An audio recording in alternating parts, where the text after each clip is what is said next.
নদিয়া সুকান্ত মজুমদারের কনভয় হামলা এবং সেই হামলার প্রতিবাদে বিক্ষোভ দেখায় বিজেপি নেতৃত্ব, আর আক্রান্ত হয়েছে এতে একাধিক বিজেপি কর্মী। এই নিয়ে শঙ্কুদেব পণ্ডে এবং একই সঙ্গে সজল ঘোষের সঙ্গে আমরা কথা বলেছিলাম, তারা কি জানিয়েছেন শুনুন।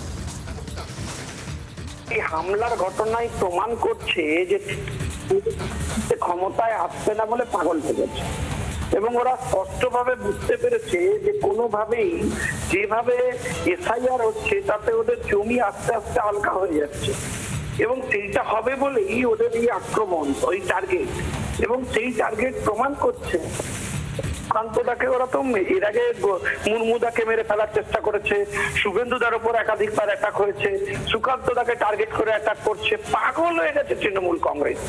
তৃণমূল কংগ্রেস ভাবছে এভাবে ভারতীয় জনতা পার্টিকে থামানো যাবে। আমরা স্পষ্টভাবে আজকে বলে দিতে চাই যে যদি ওনারা মনে করে থাকেন যে এইভাবে বাংলা জুড়ে ভারতীয় জনতা পার্টির নেতৃত্বকে টার্গেট করবেন, আটকাবেন, আমি তৃণমূলকে বলতে চাই যে এটা আপনাদের দিকে রিভার্স ট্র্যাক করে আসবে। এই হামলাটা এখন দৈনন্দিন ঘটনায় পরিণত হয়েছে। এই হামলাটা এখন প্রত্যেক দিন প্রতিনিয়তের ঘটনায় পরিণত হয়েছে। প্রতি সপ্তাহে কোথাও না কোথাও হামলা হয়েই চলেছে। আমার বিষয়বস্তু হচ্ছে যে দেখবেন টিভিতে একদল বসে চিৎকার করবে যে দিদি মোদি এক এক এক, সে বেটাদের কারোর এখনো অব্দি কেউ একটা মানে আছড়েও দেখলো না, তাদের কেউ চুলের মুঠিও ধরে টানলো না, অথচ আমাদের নেতাদের গাড়ি, আমাদের নেতাদের ওপর হামলা, এটা এভরিডে ইস্যু হচ্ছে। আমি বলবো যে কেন্দ্রীয় সরকার যদি ইমিডিয়েট হস্তক্ষেপ না করেন, যে তাহলে আগামী দিন বাঙালির ভবিষ্যৎ কিন্তু একেবারে অন্ধকারে। আপনারা যতই বলুন আর আমরা যতই চাই, this is the high time. যদি এভাবে চলছে, যেভাবে এসআইআর চলছে তাতে এসআইআরও সাকসেসফুল হবে না, এবং যেভাবে আজকে হামলা প্রতিনিয়ত দৈনন্দিন হামলায় পরিণত হচ্ছে, তাতে আগামী দিন নেতা মন্ত্রীরা যদি এইভাবে আক্রান্ত হয়, যাদের সঙ্গে এত সিকিউরিটি পাইলট মন্ত্রী হয়ে সে যদি মার খায়, তাহলে আপনি আমায় বলুন তো আগামী দিন পশ্চিমবঙ্গে যারা ভারতীয় জনতা পার্টি করে তাদের মনোবল কোন জায়গায় দাঁড়াবে? এটা ভেবে আর মমতার প্রতি কারোর বিন্দুমাত্র আস্থা ভক্তি নেই।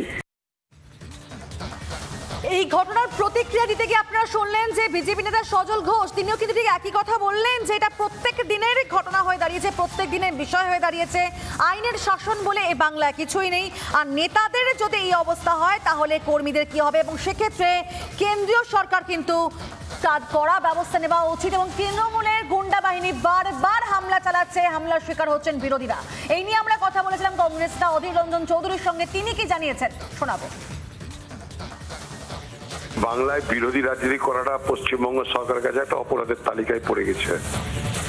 কে বিজেপি, কে সিপিএম, কে কংগ্রেস, আমার দেখার দরকার নেই। যে কোনো রাজনৈতিক দলেরই যাদের নির্বাচনে অংশগ্রহণের অধিকার আছে, যাদের স্বীকৃত রাজনৈতিক দল হিসাবে তাদের পরিচয় আছে, তাদের দলের কর্মীদের উপর হামলা করা মানে গণতন্ত্রকে সেখানে টুটি চিপে হত্যা করা। আমার সঙ্গে বিজেপি পার্টির আদর্শগত নৈতিক লড়াই সবকিছু থাকবে, কিন্তু কখনো সরকারি ক্ষমতা আছে বলে আমি হামলা করব এটা হতে পারে না। সেটা বিজেপি বলে না, কোনো পার্টিরই কোনো নেতার প্রতি হওয়া উচিত না। তৃণমূলেরও যদি কোনো নেতার বাইরে গিয়ে এই হামলার শিকার হতে হয়, আমরা তারও বিরোধিতা করি। আইন শৃঙ্খলা বলে কিছু নেই, আর এই বাংলায় এই হিংসার রাজনীতি, মমতার আমদানি করা রাজনীতি, নির্বাচন যত আসবে এই হামলা বাড়বে। নানা ধরনের কন্টেন্ট দেখার জন্য লাইক করুন, শেয়ার করুন আমাদের ফেসবুক পেজ, সাবস্ক্রাইব করুন আমাদের ইউটিউব চ্যানেল। পাশাপাশি অন্যান্য ব্রেকিং নিউজের জন্য অবশ্যই চোখ রাখুন রিপাবলিক বাংলায়।